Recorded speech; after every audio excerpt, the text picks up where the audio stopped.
Hey, Dal. Alright. Come to Papa.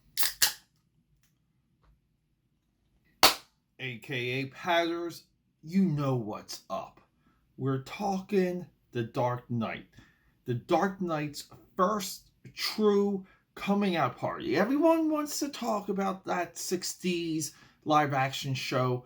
Look, that is a whatever. By this time, the Dark Knight took over the culture and never let go. Became the biggest character in the superhero game.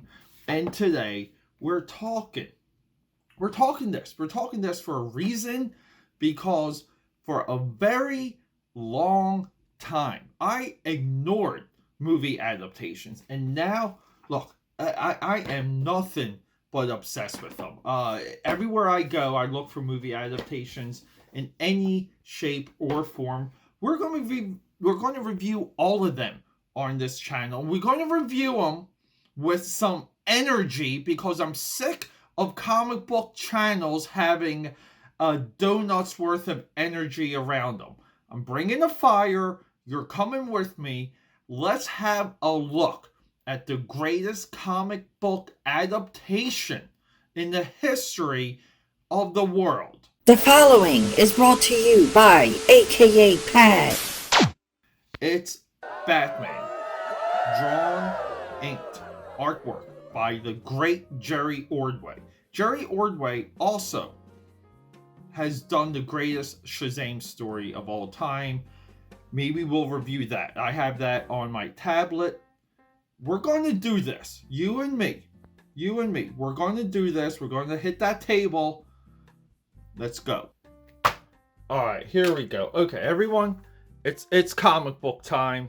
Welcome to my table. This is a Shark anthology. I'm doing artwork for that. This is the mini comic, final page of the mini comic. Spoiler. The mini comic's going to be lit. It's going to have trading cards, die cut stickers. It's going to have the AKA Pad treatment. Let me close this up here. Look. This is why we do this from the drawing table. I'm an artist. I'm at this table just about every day.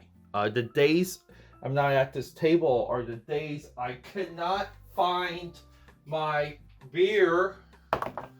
Okay, we got the beer right here, everyone. No, but I'm at this table every day. As much as I'm into drawing comics, I'm into studying them. Just for the sake of studying them, because I firmly believe you're either busy reading comics or you're busy making comics. I'd much rather be busy making comics, okay? So, look, we have something cool here, okay? And I will just point out, I talk about this a lot. I talk about the importance of art direction. Now, the books I held up earlier, we can just lay these out. We're going to get into this bad boy too, but if we just lay these out. All right.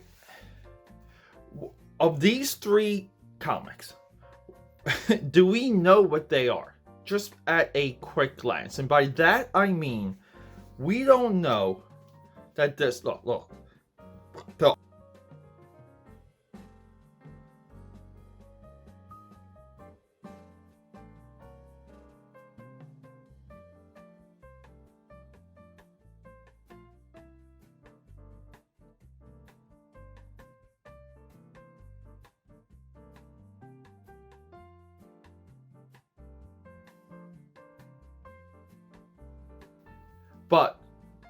But during this time, the guy's name that we have to thank for communicating product to us, and this is important, especially if you're into making comics, because you're making a product. It's Terry Cunningham. As far as I understand, Terry is no longer with the company. That's upsetting. That's very much upsetting. But look, everyone, here we go. See, I mean, like, this is cool. Like, look, June 23, the greatest campaign ever in movie history right here.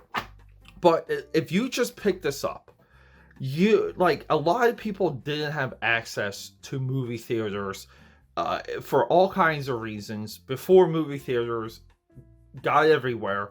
But if you saw this on a shelf, if you saw this on the newsstand and you opened it, like you would just get the idea. You would get the idea that, like, I'm watching or I'm going to read, or I can purchase an adaptation of a movie.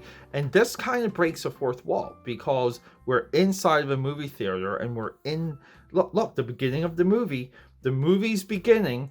They're watching the movie because they're leaving a movie theater, but then they're also watching the movie. Like, it's so meta. Wonderful, wonderful, wonderful splash page. I'm all in, and I really like the inside cover. Now, look, if you just want to compare, with, like, what Marvel would do, yeah, I mean, okay, it really doesn't set the mood too well, does it? But we will get into this later. The inside cover and the front splash page, page 1, sets the mood so well. And look, we have some 90s cross-hatching coming in. 90s attitude, 90s idea. You can kind of see why some of these old-timers pushed against the image guys, the image era. My one mechanical good pencil is potentially getting repaired, so I'm just going to use this cheapy one to walk you through everything. But here we go. We got the beginning of the movie. We all know this, and we're let me turn the page, and we have something huge. We have the piece of dialogue. See, he doesn't, our boy here doesn't say, "I am Batman." He doesn't say it. He says, "I am the knight." Because you don't own the knight, I am the knight. He throws him down. Yeah, so supposedly that line was improvised right there on set. But look, I love the steam here. I love how it's breaking up. Just look, quick inking technique. It's like quick cross-hatching, really cool stuff. I love how it's broken up. Like here, this is potentially like a razor blade. It's just cool stuff. So here we go. Look, and look, we also have to call out Steve Oliff. This is our colorist. Now, a lot of people might say, like, at this time, these companies were out of date, which created the image era, the image boom. Not so much, because if this was the quality that they were building towards and pitching these guys before they left, I don't know, like the majors did have stuff figured out.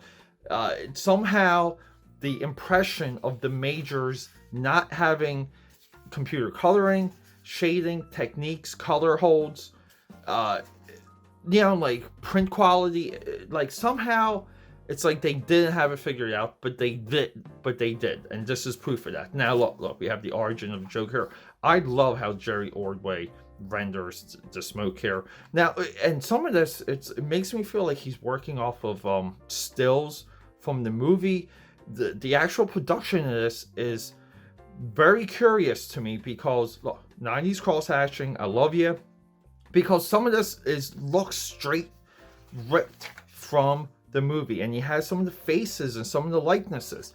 I don't know, but even if he's working off of photographs of the movie, again, just like the Zykowitz Dune, it's a masterclass of merging style with someone else's framing, with someone else's storytelling, and you're bridging the gap between movie and printed page so well. I mean, all the designs, all the fashion, it's all there.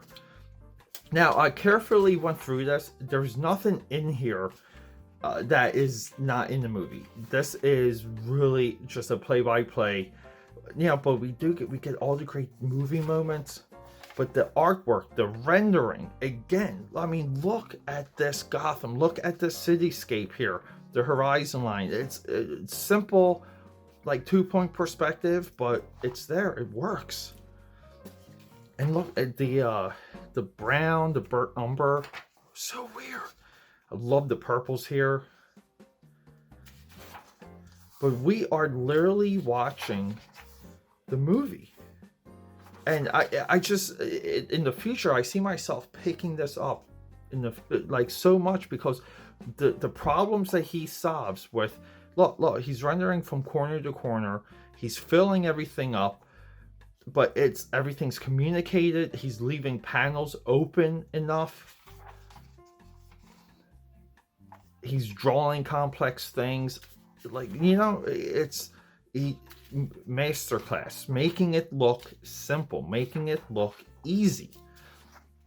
And look, and here, every time I watch the '89 movie, I want a different ending. I was hoping to get a different ending when I was going through this. Unfortunately, we do have the same bell tower ending. But hey, here we go. But like the Jack Nicholson likeness, he nails Michael Keaton in that mask. I want to say he must have done the licensing artwork also. But this is like the size of a production this is, because we're dealing with roughly 3 comic book issues. The quality of the rendering, it's crazy. And look at this silhouette here. This is awesome. See, like, this is the comic book language, the communication, the storytelling. This is why we're into comics right here. But and there you go. I mean, boom. Look. We all want the Dark Knight standing on top of the city. Sorry, Charlie. We gotta give him a comic book pose, a comic book splash page. But congratulations, Jerry Ordway. You really nailed it.